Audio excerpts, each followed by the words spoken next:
안녕하십니까, 변종화 세무사입니다. 얼마 전에 9.13 부동산 대책이 발표가 됐죠. 그 중에서 세금에 관련된 모든 내용을 총정리를 해보도록 하겠습니다. 아주 중요한 내용이 개정이 되었는데요. 하나하나씩 같이 살펴보도록 하겠습니다. 고가주택에 대한 장기보유 특별공제가 개정이 되었는데요. 한번 보도록 할까요? 현재는 이랬죠. 고가주택이라고 하면 실거래가가 9억을 초과하는 주택을 말합니다. 그 1주택을 양도했을 때 거주기간에 상관없이 현재는 보유기간에 따라서 최대 80%의 장기보유 특별공제를 받을 수 있었습니다. 자, 이제 2020년 1월 1일 이후 양도하는 분부터는 이렇게 바뀌었습니다. 어떻게 바뀌었냐면 2년 이상 거주를 해야지만 80% 장기보유 특별공제 혜택을 주고요. 그러지 않다면, 즉 2년 미만 거주를 했다면 15년 동안 30%의 장기보유 특별공제를 해줍니다. 세법 개정 내용, 고가 1주택자에 대한 장기보유 특별공제 요건 강화가 된 내용입니다. 그러면 감이 안 오시죠? 자, 그래서 예를 들어서 한번 계산을 해봤습니다. 같이 한번 보실까요?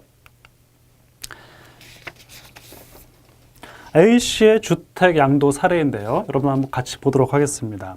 현재 이 A씨는 1세대 1주택자입니다. 집이 한 채밖에 없죠. 그 집을 양도를 했는데 양도가액이 15억이라고 합니다.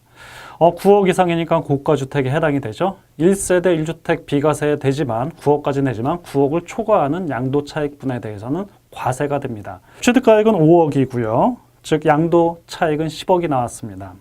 보유기간 15년, 2년 미만 거주. 이러한 아파트를 양도하는 경우 현행 규정과 2020년 1월 1일 이후 양도했을 때의 개정될 규정을 살펴보면 금액으로 보겠습니다. 현재 장기보유 특별공제를 80%까지 받는다면 양도세가요 1,338만 원이 나옵니다.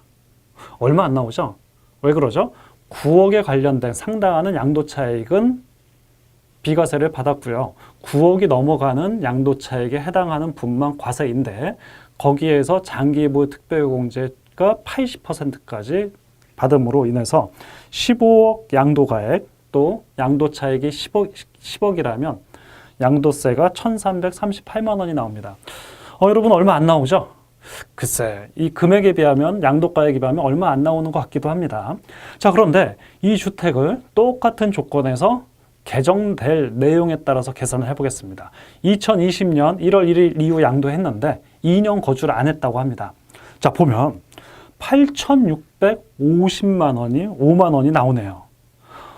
이 차이가 뭐죠? 장기보유 특별공제를 80%를 해주냐 30%를 해주냐 이 두 가지 중에 이 한 가지의 차이 때문에 이런 세액이 차이가 납니다. 그래서 세액을 비교해 보면 7,267만 원이 더 나오게 되네요. 여러분 이제 선택하셔야 됩니다. 선택하셔야죠.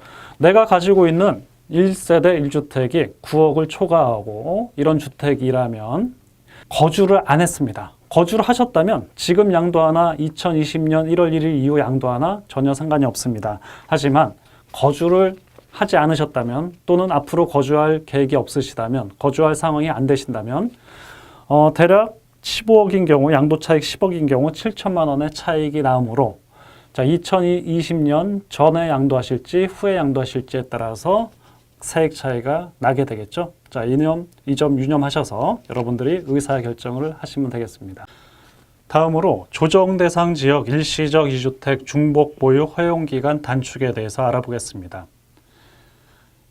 9.13 발표 내용을 보면은요, 조정 대상 지역에 종전주택이 있는 상태에서 조정 대상 지역에 신규 주택을 취득하는 경우에는 그 조정 대상 지역에 있는 종전주택을 신규 주택 취득일로부터 2년 이내 양도해야만 일시적 1세대 1주택 비과세 혜택을 주어집니다. 개정된 부분이죠. 3년에서 2년으로 바뀌었습니다.